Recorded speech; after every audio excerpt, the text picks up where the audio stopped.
Quand on parle de sécurisation, on parle rapidement de contrat, et comme on a la chance d'avoir une avocate parmi nous, je me tourne directement vers elle. Donc Claire Beignet, vous êtes associée gérante du cabinet d'avocats CBE2, vous êtes avocate en droit des affaires, vous disposez d'une certaine expérience en matière de plateforme locale de la rénovation énergétique, puisque vous accompagnez, vous avez travaillé sur l'Essonne, vous travaillez également sur PACA. Est-ce que vous pouvez nous dire en quoi la garantie, justement, l'apport d'une garantie va favoriser le passage à l'acte et tranquilliser, sécuriser donc le donneur d'ordre? Absolument. Merci beaucoup, Philippe. Je me permets de vous remercier, de dire que c'est une chance d'avoir un avocat. C'est pas souvent qu'on me le dit, donc j'en profite au passage. C'est le début. Hein. Certaines personnes dans la salle, c'est ça de quoi je parle.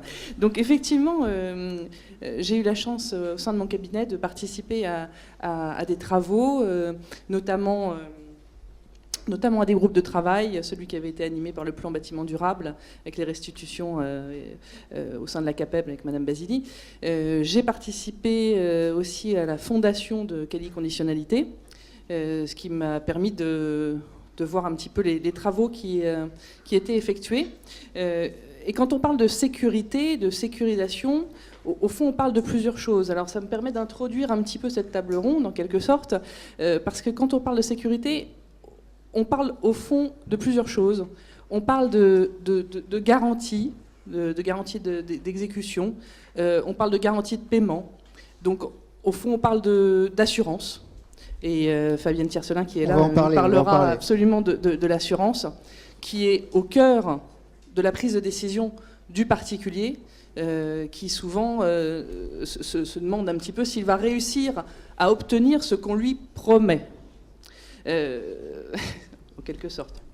Parce qu'on a vu de très belles étiquettes et de très beaux passages avec ce qui nous a été proposé par M. Wenzal. Et effectivement, parfois, on se dit, est-ce que je vais bien réussir à obtenir mon étiquette B ou pas? Donc ça, on en parlera. Quand on parle de sécurité, du coup, on parle aussi de financement.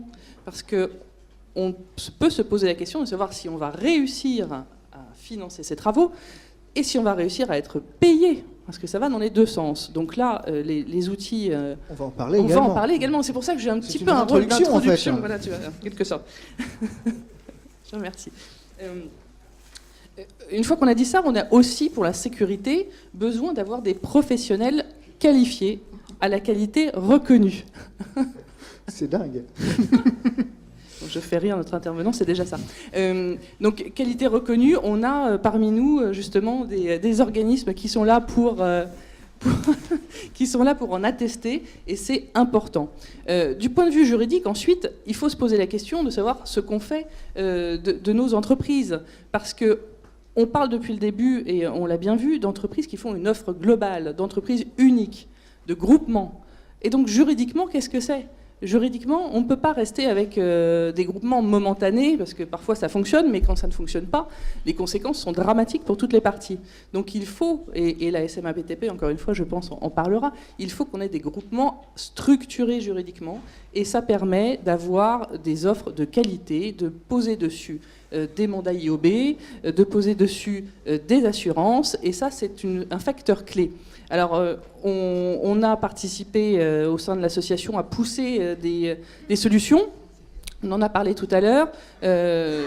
D'une d'entre elles, on a aussi Monsieur Parence qui est dans la salle, qui est gérant d'une société qui s'appelle La Rénovation pour tous, qui participe, qui pousse à ces solutions pour sécuriser le particulier en lui donnant la possibilité d'avoir une offre globale. Et quand Monsieur Parence va chez un particulier, il n'est pas là pour lui vendre tout et n'importe quoi. Je ne dis pas que c'est le cas des autres, mais il est là pour essayer d'expliquer au particulier ce qu'il peut faire, ce qu'il doit faire, dans quel ordre il doit le faire. Peut-être qu'il n'a pas à faire tout ce qu'il pensait faire au démarrage, mais un ordre, un séquençage, et effectivement d'embarquer l'énergie, quand c'est possible, dans des travaux de rénovation pure. Donc voilà. Ensuite, on a parlé, juste un tout petit mot encore, parce qu'on a parlé de beaucoup de plateformes Internet. Quali Conditionnalité, encore une fois, a poussé des solutions du type la plateforme de la rénovation, parce que ce sont des plateformes qui permettent d'avoir des outils, notamment des outils d'auto-évaluation gratuits, à usage des particuliers, qui peuvent être lisibles par les professionnels, et donc qui permettent de donner de la sécurisation, parce que lorsque le professionnel arrive avec une solution, le particulier ne tombe pas de sa chaise en voyant le montant qu'on lui annonce, parce qu'il a déjà fait son auto-évaluation sur un outil ayant les mêmes bases, les mêmes moteurs de calcul thermique dedans. Donc ça, c'est très important, qu'il n'y ait pas un décalage, une déperdition d'informations entre le particulier et le professionnel.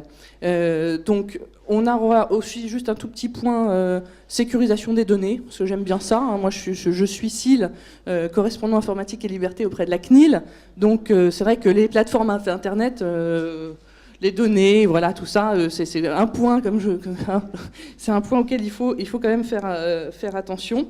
Voilà, donc ces petits points. Pour les groupements, on a là des professionnels RGE. Sur les groupements, un petit point à usage des professionnels, il faut que les professionnels fassent reconnaître leur groupement comme étant RGE.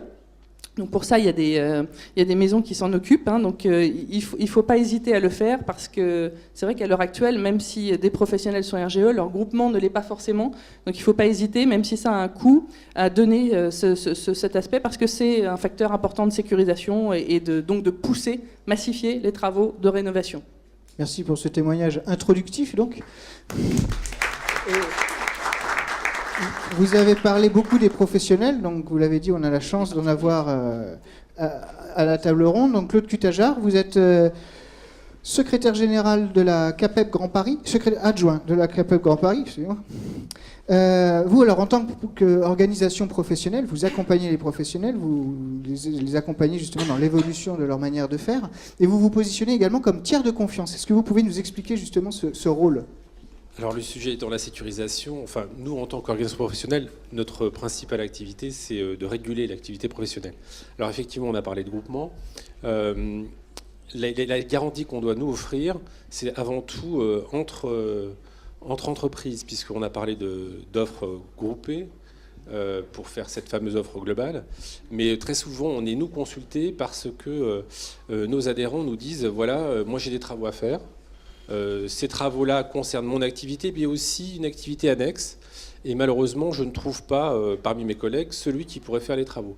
Or, j'ai un client qui, lui, a besoin, parce qu'il a confiance en moi déjà, que je lui recommande à un autre artisan. Alors, nos adhérents nous ont un peu saisi de la question et nous ont dit, est-ce que vous pourriez constituer ce qu'on appelle un réseau ? C'est-à-dire que parmi nos adhérents, de connaître ceux qui veulent travailler ensemble, et pour ce faire, commencer un petit peu à les diagnostiquer, parce qu'on peut avoir plein d'adhérents, et puis découvrir que certains ne sont pas forcément assurés pour leur activité, ou qu'en termes de régularité, ils n'ont pas forcément tous les éléments qui concourent à garantir un groupement. Donc on a eu cette délégation au travers de nos élus, pour travailler à la mise en place d'un réseau, donc constituer un vivier d'entreprises qui soient prêtes à travailler ensemble. Donc nous, la première garantie, avant de l'apporter aux clients, et surtout dans la perspective de l'apporter aux clients, c'est de dire les entreprises qui vont faire une offre groupée, que ce soit ou non dans le cadre de la rénovation énergétique, puisqu'il y a aussi la question de l'accessibilité, c'est celle de dire, nous en tant qu'organisation professionnelle, on a les outils pour pouvoir d'une manière très neutre analyser toute entreprise qui souhaite plus tard collaborer avec d'autres.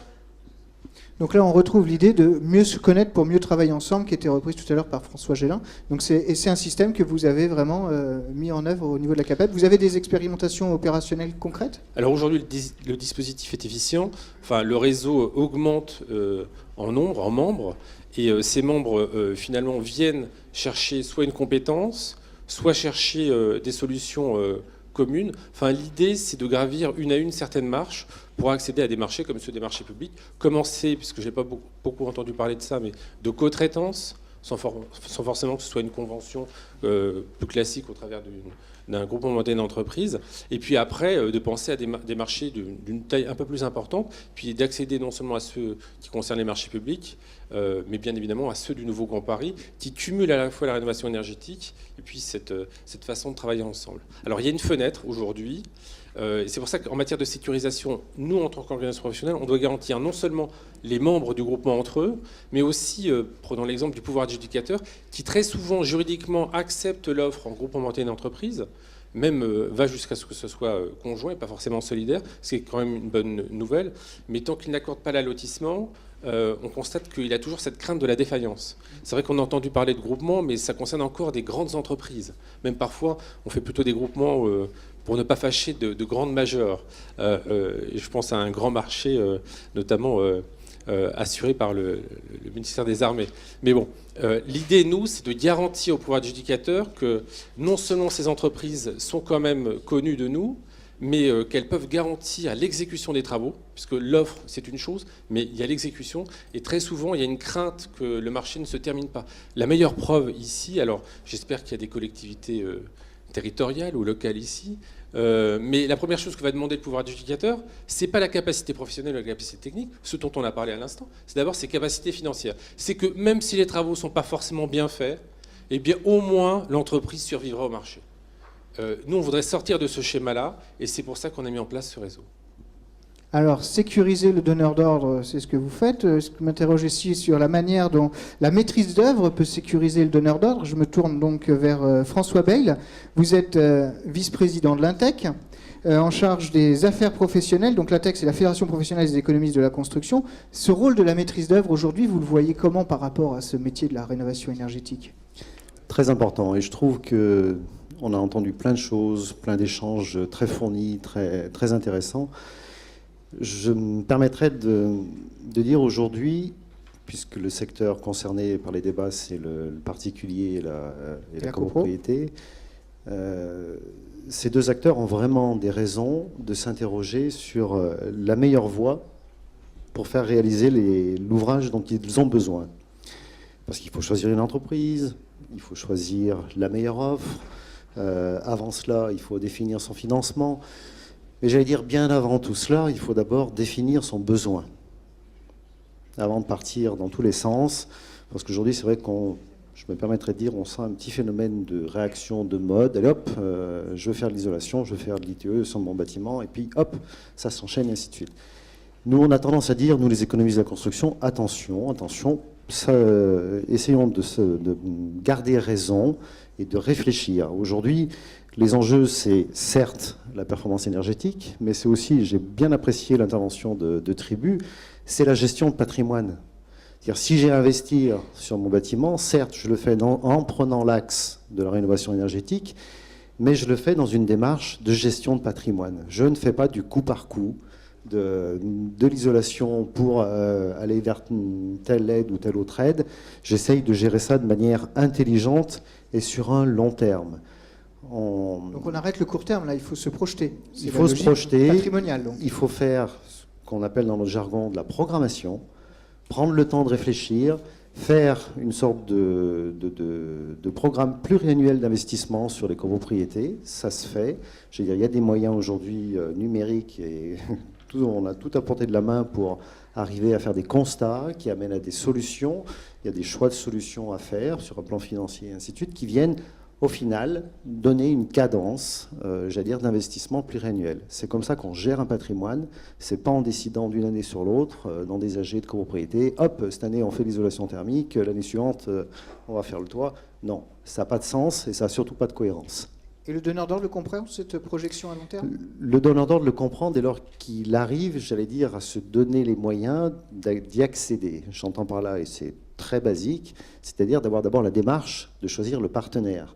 Et là, nous, les économistes de la construction, nous sommes, ce qui a été dit dans la première table ronde, l'accompagnant technique, je dirais, dans cette démarche de travaux.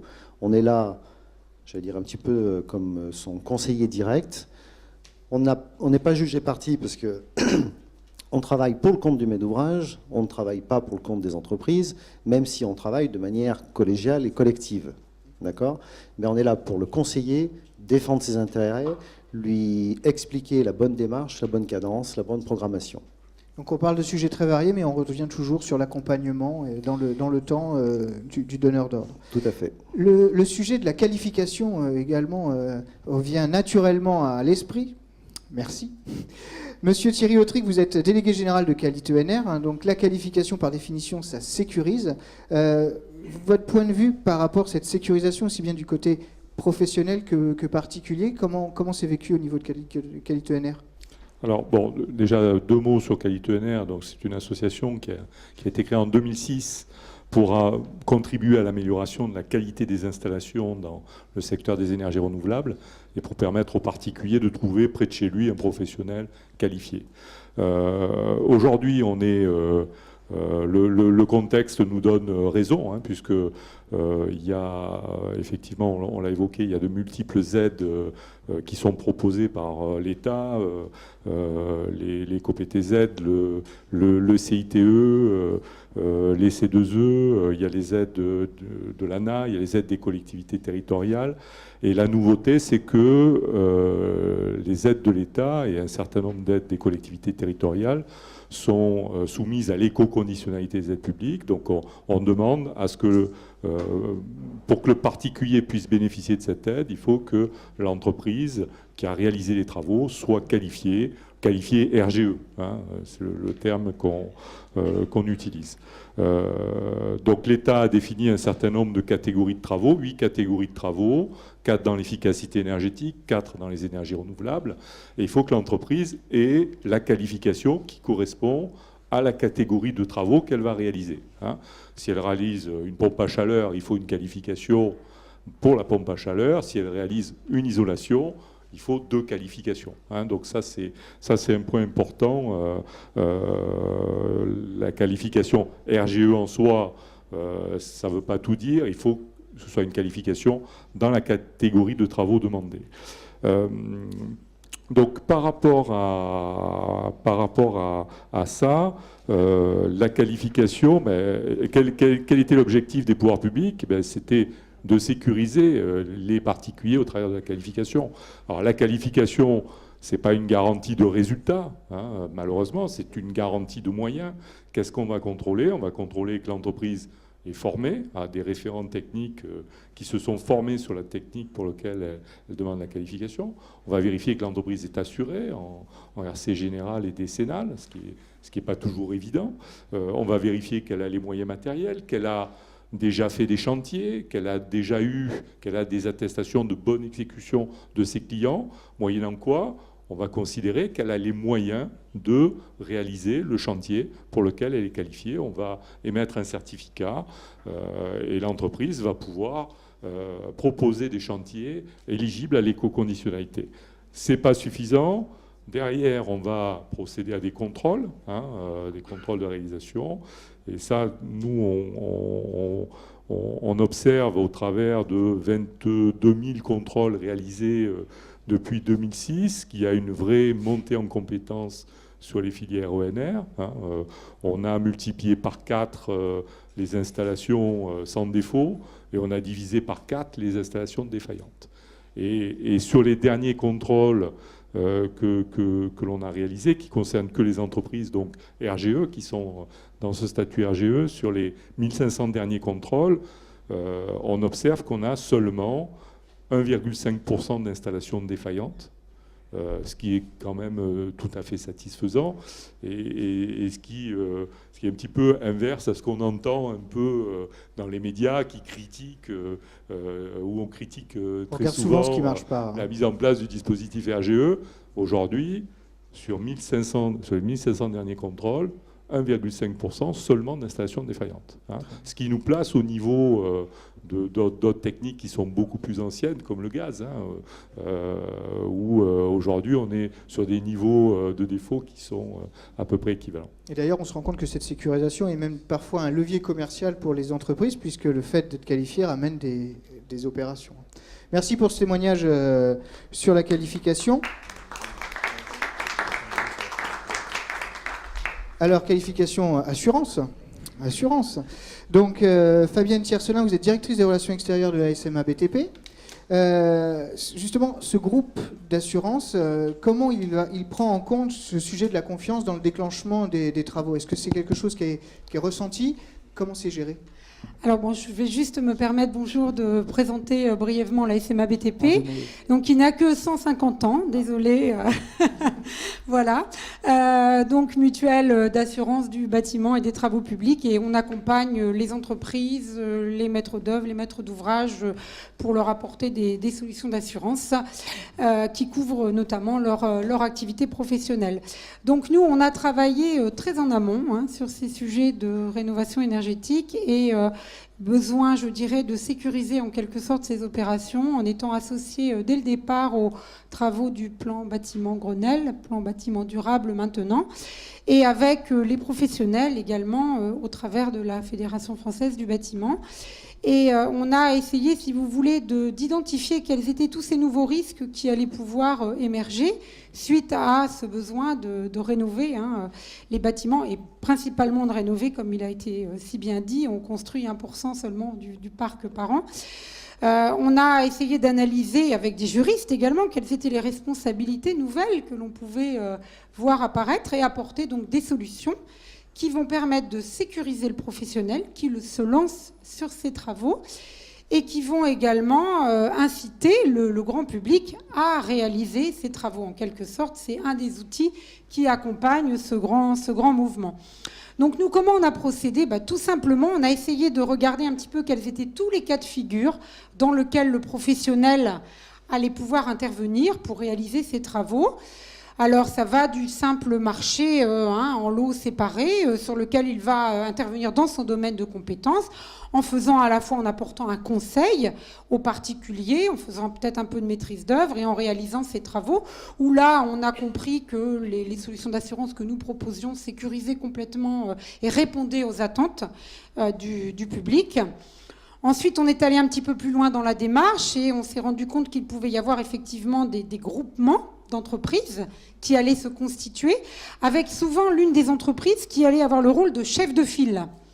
Et c'est là où on y a vu éventuellement un risque nouveau qui pouvait apparaître, c'est ce chef de file, cette entreprise qui allait prendre en quelque sorte le lead sur toutes les autres entreprises, allait pouvoir réaliser tout un tas d'activités qui ne sont pas forcément couvertes par son contrat d'assurance. C'est accompagner le particulier maître d'ouvrage ou la copro dans le choix des travaux à réaliser, c'est l'aider à choisir les professionnels, c'est piloter l'intervention des différents professionnels sur le chantier, c'est éventuellement faire de la maîtrise d'œuvre, la coordination. Désolée, mais parfois, on ne fait pas toujours appel à un maître d'œuvre. Donc là, on y a vu un risque nouveau. Et si en face de ce risque, on n'y met pas une garantie d'assurance, il y a un trou. Et donc, il y a un risque pour le particulier éventuellement de se voir confronté à un problème en cas de dommage. Donc là, il y a un produit spécifique. Voilà, on a créé un avenant spécifique. Alors, on a collé aux qualifications qui apparaissaient à ce moment-là. Je pense notamment aux pros de la performance énergétique. Et donc, on assoit cette garantie sur une détention de qualification, sachant qu'à chaque fois, pour délivrer cette garantie, si on est qualifié, on réduit en quelque sorte le taux de cotisation. C'est le bonus qu'on apporte pour sécuriser à la fois le particulier et surtout encourager le professionnel à se former, à se qualifier, en lui montrant qu'il y a effectivement un plus à le faire. Puis on est allé plus loin dans la démarche. On a parlé tout à l'heure d'offres globales, de travaux. Et là, on a sorti un produit nouveau d'assurance. Et à ce jour, je pense qu'il n'y en a pas d'autre, que l'on a appelé Rénosur, un contrat qui accompagne l'entreprise qui intervient en offre globale, en lui permettant de faire à la fois la coordination de chantier, de la maîtrise d'œuvre, mais aussi réaliser les travaux. Et on est allé plus loin en apportant une garantie erreur thermique. Donc l'entreprise globale qui va réaliser ces travaux va pouvoir prendre un engagement suite à un diagnostic de performance énergétique ou suite à un audit énergétique de changement d'étiquette après les travaux. Et c'est en quelque sorte souvent cela qui va décider le particulier à faire les travaux. C'est les économies futures qu'il est en droit d'attendre après les travaux. Si à la réception des travaux, on s'aperçoit que le changement d'étiquette n'est pas là. Ce changement d'étiquette n'est pas là parce qu'il y a eu une erreur dans le diagnostic, parce qu'il y a eu un problème au moment de la coordination des travaux, parce qu'on a mal estimé l'enveloppe de travaux à réaliser. À ce moment-là, cette garantie va intervenir soit pour payer les travaux de reprise qui permettent d'atteindre ce changement d'étiquette qui avait été prévu, soit éventuellement d'apporter un dédit financier si on s'aperçoit que les travaux, c'est vraiment une catastrophe et qu'on ne peut pas réellement intervenir parce que parfois ça arrive. Donc là, on a vraiment sécurisé le Oui, donneur on a d'ordre. sécurisé, vous voyez, au maximum de l'intervention. Alors là, encore une fois, je précise que ces garanties sont apportées à des professionnels qui sont compétents, formés, qualifiés, avec encore une fois la prime qui est accordée à la qualification en apportant une réduction tarifaire sur le taux de cotisation du contrat. Ça, c'est une déclinaison concrète, opérationnelle, mise en œuvre. Oui. Donc maintenant qu'on a... Oui, alors j'ai même oublié, c'est vrai que c'est Claire qui me le rappelle. Mon Dieu. Alors, pour le particulier, on peut même lui apporter une dommage ouvrage. Donc, ce qui est à souligner, parce que c'est en général très rare, un particulier qui réalise des travaux a toujours du mal à trouver une assurance dommage ouvrage. Donc, quand il passe par ce groupement d'entreprises qui apporte une offre globale, il apporte également en même temps Ça fait une partie de assurance Rénosur. dommage ouvrage. Absolument. Merci. Dior.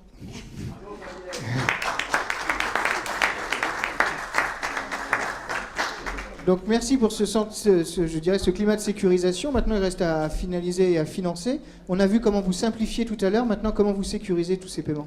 Au vu de tout ce qu'on vient d'entendre, je vis quelque chose de très simple, puisqu'aujourd'hui, l'ensemble des professionnels font très bien leur travail. Donc derrière, on voit que dans le financement, il faut sécuriser surtout deux personnes. C'est d'abord le client et le partenaire. Parce qu'on pense souvent à sécuriser le client au travers du calcul de son endettement. Donc derrière, une fois qu'il vient nous voir, on dit « OK, nous pouvons vous accompagner parce que le financement rentre dans l'enveloppe qui est bien sûr financée sous les conditions qu'il a souhaitées, mais également le partenaire sur la typologie et la façon dont nous allons verser les fonds. » C'est tout ce travail aussi qui est à mettre en place. Donc bien entendu, nous versons directement aux professionnels, ce qui évite des fois, ce que j'ai entendu tout à l'heure, à ce que le client confonde travaux et écran plasma, ce qui peut être entre les deux. Donc derrière, on évite que l'isolation devienne un écran plat, en l'occurrence. Deuxième point, notamment avec l'éco-PTZ, on en a parlé tout à l'heure, mais monsieur l'a très bien dit, donc je vous remercie, c'est qu'il va y avoir une nécessité à ce que les entreprises RGE soient qualifiées en fonction du bouquet de travaux qu'ils vont bien faire. Nous, notre travail en tant que financier, c'est bien entendu, c'est de vérifier au moment du dépôt du dossier que l'entreprise qui va exécuter les travaux soit bien certifiée du bon RGE. C'est vrai qu'un plombier ne va pas pouvoir faire une couverture, en l'occurrence, s'il n'a pas la certification nécessaire. Ça fait partie des points. Après, j'ai entendu, et je remercie Claire d'avoir bien introduit les propos sur les garanties de bonne fin, les garanties d'assurance et tout ce qui allait autour, et Madame aussi l'a bien confirmé. Nous allons bien sûr vérifier l'ensemble de ces points-là. Donc nous sommes bien à la fois dans une sécurisation vis-à-vis du partenaire, qui sera bien entendu que les fonds lui seront versés, puisque derrière nous aurons validé l'enveloppe en cohérence avec les travaux qui auront été souhaités. Et bien sûr, le client, il aura été sécurisé par le principe que les entreprises avec qui il travaille ont bien les garanties et les capacités, j'irai, à faire, plutôt que derrière ne pas être en adéquation avec la nécessité de ce qui est proposé. Voilà, nous, notre travail en tant que financier, c'est bien d'être en phase, j'irai, avec l'ensemble des professionnels, et on ne veut pas être l'empêcheur de faire, mais bien celui qui porte un petit peu le vecteur, j'irai, des travaux entre le client et les partenaires. Donc, si on résume l'ensemble de cette table, on a des garanties en termes de compétences, d'accompagnement, de certification, de garanties en termes de qualité et même de résultats sur les travaux engagés. Et en plus, on finalise le paiement avec un environnement complètement sécurisé. Ça devrait marcher normalement, donc on se souhaite beaucoup de contrats de rénovation globale. Et je vous remercie beaucoup pour vos témoignages opérationnels. Ce que je propose, c'est que s'il y a des questions, on les traite après. Une, mais alors une, et c'est Gaël en plus. Deux. Mais alors Gaël, court, simple, concis. 13 minutes, ça va? Bon, alors Gaël Parrain, je suis gérant d'une société qui s'appelle Rénovation pour tous en Aquitaine. Et nous, je vais faire un résumé, je vais poser la question à la fin, puisqu'on va citer. Donc nous, on fait donc une offre globale générale et on apporte surtout un conseil au client, on écoute le client. Première des choses, il faut écouter le client et être pertinent dans les choix. Après, évidemment, on apporte du financement. Alors là, je dirais quand même un petit bravo au Crédit Foncier. Un éco-prêt accordé en 23 heures, chrono, ça a été fait. 23 heures. Ça, c'est pas mal. Et après, évidemment, on garantit aussi des résultats avec Rénosur. Mais seulement, j'ai un petit problème. Je vais m'attaquer au marché de la copropriété. Et est-ce que je peux faire une rénosure avec la copropriété? Madame Tiercelin. Alors, on n'a pas de rénosure copropriété. Par contre, ce qu'on a fait, c'est que cette garantie d'erreur thermique qui est logée donc aujourd'hui dans Rénosure pour les rénovations donc de particuliers, on peut la loger également dans un contrat d'assurance dommage-ouvrage classique. C'est-à-dire qu'on met en place une assurance dommage-ouvrage qui va bénéficier donc à la copropriété maître d'ouvrage et va permettre le remboursement de travaux en cas de désordre de nature décennale. Et on adosse cette garantie erreur thermique pour tous ces désordres de nature contractuelle à la réception des travaux. Voilà, c'est un autre schéma. Super. La deuxième question et la dernière sera pour la Madame Pina. Peut-être que ma question va rejoindre ce qui vient d'être dit. Rénosure, apparemment, assure comment dire, le groupement d'entreprises et l'entreprise qui réalise la coordination. Mais est-ce que Rénosure assure également la mauvaise exécution des travaux, ou bien est-ce que ce sont plusieurs assurances qui viennent s'imbriquer? C'est-à-dire, d'une part, une assurance pour l'organisation, la coordination, ce que vous avez dit, et ensuite, la mauvaise exécution des travaux. Comment c'est géré? Alors, normalement, dans le schéma, Rénosure va assurer l'entité, en fait, qui va contracter les travaux. Donc, c'est elle, en quelque sorte, qui est locateur d'ouvrage. Et c'est elle que l'on assure. Après, il peut y avoir effectivement des entreprises sous-traitantes qui ont réalisé une partie, toute ou partie des lots. La mauvaise exécution des travaux, je dirais, ça ne s'assure pas normalement. L'entreprise qui prend un marché doit réaliser ses travaux conformément aux règles de l'art, respecter un certain nombre d'engagements qu'elle a pris, et c'est éventuellement dans un second temps qu'on va intervenir, mais dans un premier temps, c'est l'entreprise et c'est elle seule qui prend en charge cette mauvaise exécution des travaux. Juste pour rajouter un mot, on peut contractuellement ajouter des clauses de responsabilité dans le cadre d'un groupement où les entreprises, du coup, acceptent des pénalités, par exemple en cas de retard ou en cas de malfaçon. Et c'est pas de l'assurance. Merci. Puisque tu as dit le mot clause, je propose de clôturer la troisième table ronde. Superbe.